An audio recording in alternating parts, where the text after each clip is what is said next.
본문을 가지고 창조주 하나님을 소유하라, 창조주 하나님을 소유하라는 제목으로 말씀 증거합니다.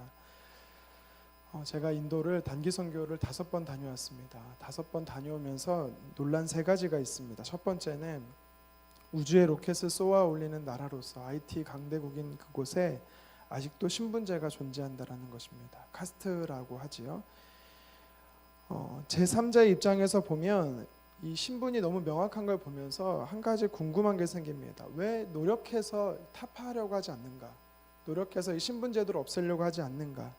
제가 실제로 물어봤습니다. 그랬더니 그럴 필요가 없다라고 말합니다. 왜냐하면 자신의 신분을 운명처럼 받아들이는 겁니다. 대부분 이제 불교 윤회 사상처럼 힌두교를 믿기 때문에 대부분 이렇게 불교 윤회 사상처럼 윤회한다라는 걸 다음 생애가 있다라는 걸 그들은 알고 생각합니다. 그래서 다음에 좀 더 좋은 신분으로 태어나면 된다라고 억울하지도 않고 그냥 인생에 수긍하며 사는 것입니다. 두 번째로 놀랐던 게 뭐냐면 사람이 많다는 것 때문에 놀랐습니다.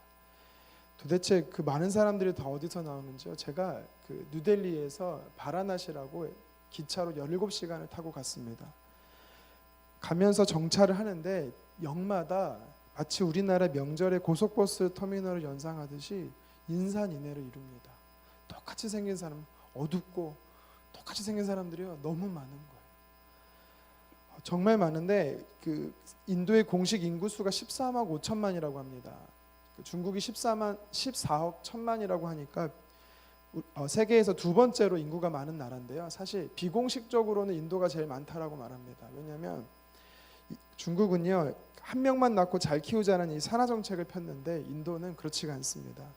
인도는 사람을 많이 낳을 뿐만 아니라 아까 말한 카스트 제도에서요 제도권 신분 안에 못 들어오는 사람을 불가촉천민이라고 하거든요. 언터처블이라고. 근데 그 사람들은 아예 숫자에 세지도 않는다라고 합니다. 그러니까 공식적으로 17억에서 19억 정도 된다라고 이야기를 해요. 엄청 많은 거죠. 제가 직접 봤던 사람들 중에 이게 사람이 많다 보니까 별의별 기인들이 많습니다. 제가 직접 봤던 사람들 중에 보면 눕지 않고 평생 그러니까 고행을 시작하고 눕지 않았다라고 합니다. 앉아서 자는 겁니다. 어떤 사람은 머리랑 이렇게 머리털 수염을 깎지 않습니다. 도인이죠. 그리고 뭐 손을 내리지 않고 한쪽 손을 이렇게 들고 사는 사람. 이 사람은 진짜 인상이 남는데 사람인데 원숭이처럼 화장하고 원숭이처럼 살아요. 원숭이랑 똑같이 살아요. 원숭이가 신이다라고 말합니다.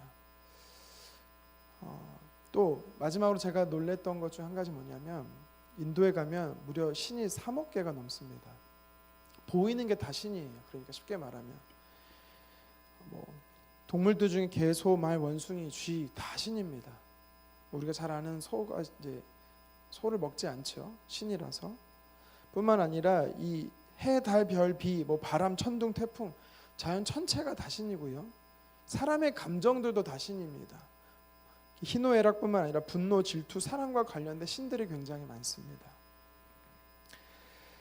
이런 곳에서 선교를 하는 게 참 어렵죠. 예수님을 전한다는 게 참으로 어렵습니다. 그런데 또 반대로요. 의외로 그들이 예수님을 잘 들어요. 복음을 잘 듣습니다. 제가 인도에서 이제 한 교회 성도님의 가정을 방문해서 위로하고 축복하고 격려하는 시간을 가졌는데 가니까 십자가도 있고 예수님 동상도 있습니다. 우리가 이제 우상을 만든 동상을 별로 이렇게 우리 개신교들은 이렇게 딱 좋게 생각하지 않잖아요. 근데 문제는 뭐냐면 그 동상 옆에 수많은 동상들이 있다라는 겁니다. 수많은 우상들이 있었던 겁니다. 그러니까 그 사람들은요 다다익선입니다. 유일하신 하나님, 나의 구원자로 예수님을 믿고 유일하신 하나님을 믿는 것이 아니라 하나님도 믿고 다른 우상들도 믿고 그러는 것이죠. 이렇게 많은 신을 우상으로 만들고 또 그들을 그 많은 신들을 섬기는데요. 한 가지 그들이요 도리어 두렵고 떨림으로 신들을 만들고 우상들을 만들었는데 그러면 그 신들과 우상들이 자신들을 보호해야 되는데 문제는 뭐냐? 그 많은 3억 개가 넘는 우상들이 있음에도 불구하고 그들은요 자유롭지 못하다라는 겁니다. 늘 두렵고 늘 신들을 두려워해요. 모든 신들을 다 두려워해요. 이 신이 섬기면 또 이 신이 분노할까 두려워하고 참 아이러니합니다. 마치 옷가게 쇼윈도의 마네킹과 같이 아무 의미 없는 우상들을 매일 바르고 닦고 만지고 섬기는 일들이 그들의 삶의 일상입니다. 이런 모습을 보고 있으면 오늘 본문 14절의 말씀처럼 정말 사람마다 어리석고 무식한 것 같습니다. 우리 다 같이 14절 말씀 한번 읽겠습니다. 사람마다 어리석고 무식하도다. 은장이마다 자기의 조각한 신상으로 말미암아 수치를 당하나니 이는 그가 부어 만든 우상은 거짓이요 그 속에 생기가 없음이라. 아멘. 왜 사람들이 생기도 없고 움직이지도 않는 우상을 숭배하고 그 우상에 매여 살게 되는 것일까요? 15절의 말씀처럼 마지막 때 심판을 받게 되면 다 우상들은 진멸을 받게 될 것입니다. 멸망의 길을 가는 것입니다. 그런데 왜 그들이 우상을 섬기는 것일까요? 한마디로 말하면 하나님이 어떤 분이신지, 진짜 하나님, 참 하나님을 그들이 알지 못하기 때문이지요. 하나님을 만나지 못했기 때문입니다. 오늘 본문에서 보면 성경은 하나님이 어떠한 분이신지에 대해 설명하고 있습니다. 한마디로 말하면 하나님은 창조주 하나님이라는 것입니다. 하나님을 창조주 하나님으로 만나게 되면, 그분과 교제하게 되면 우상 숭배를 하지 않게 되는 것입니다. 성경의 모든 시작인 창세기 1장 1절에 하나님은 어떻게 소개합니까? 태초에 하나님이 천지를 만드신 창조주 하나님이다라고 성경은 선포하고 있습니다. 본문 12절에 이 세 가지의 동사가 나오는데요, 세 가지의 동사를 통해서 창조주 하나님을 표현하고 있습니다. 우리 12절 말씀 같이 읽겠습니다. 여호와께서 그의 권능으로 땅을 지으셨고 그의 지혜로 세계를 세우셨고 그의 명철로 하늘을 펴셨으며. 아멘. 지으셨다, 세우셨다, 펴셨다, 이 단어들은 결국 하나님이 하신 일인데, 그 하나님이 하신 일은 한마디로 말해 창조주 하나님이시다라는 것입니다. 하나님이 창조하셨고 지금도 주관하고 계십니다.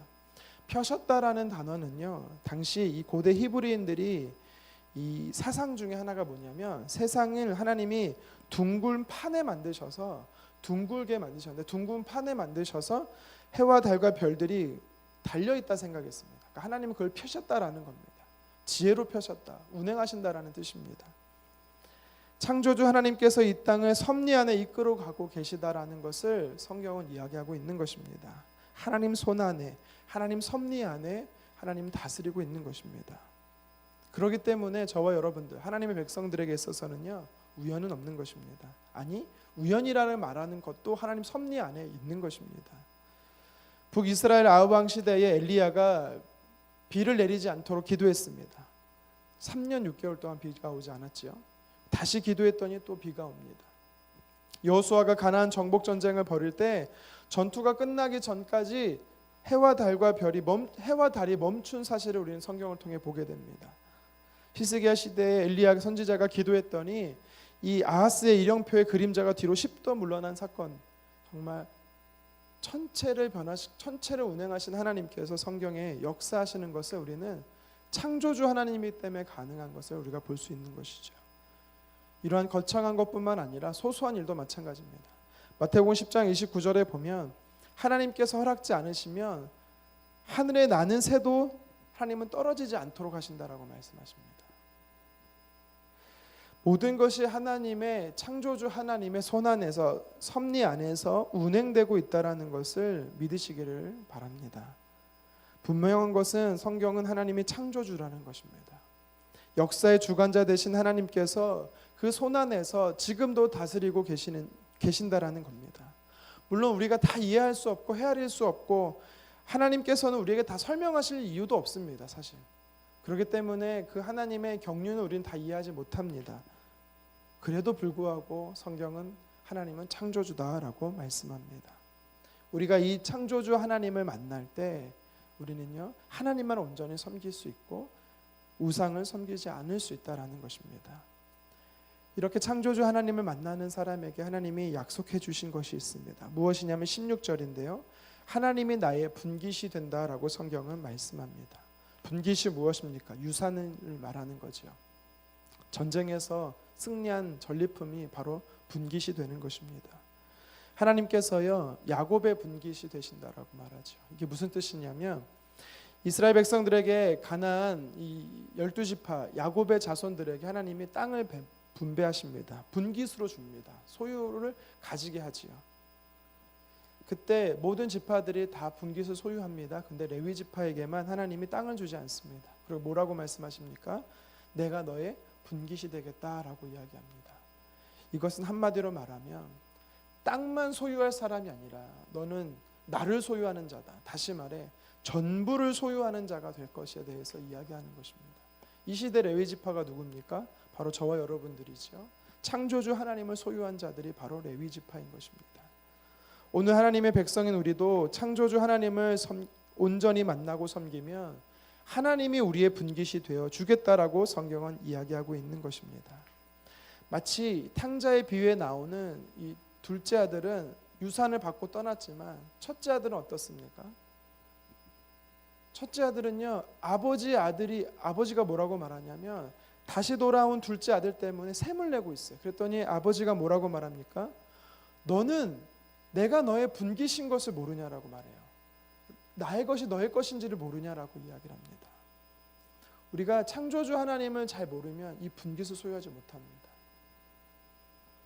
우리가 어떤 자들입니까? 궁극적으로 예수 그리스도를 통해서 하나님을 소유한 상속받게 되는 아들들, 자녀들이 된다라고 성경은 말합니다.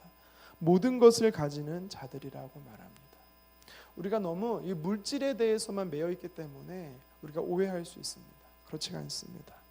하나님은 하나님 자신을 우리에게 주셨고 구원을 주셨고 영원한 생명, 천국을 우리에게 분깃으로 주신 줄 믿으시기를 바랍니다. 더 이상 우리는 불안과 염려할 것이 하나도 없습니다. 왜요? 전부가 되시는 하나님이 우리의 분깃이 되기 때문입니다. 더 이상 불안과 염려로 거짓된 헛된 우상을 쫓지 않기를 간절히 바랍니다. 창조주 하나님과 교제하기를 원합니다. 풍성한 은혜를 베푸실 준비가 되신 하나님과 동행하시기를 간절히 원합니다.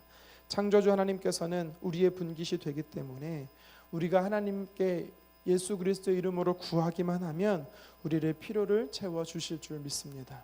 저와 여러분들이 창조주 하나님을 나의 분깃으로 믿어 날마다 풍성한 공급과 돌보심의 은혜를 누리시기를 간절히 바랍니다.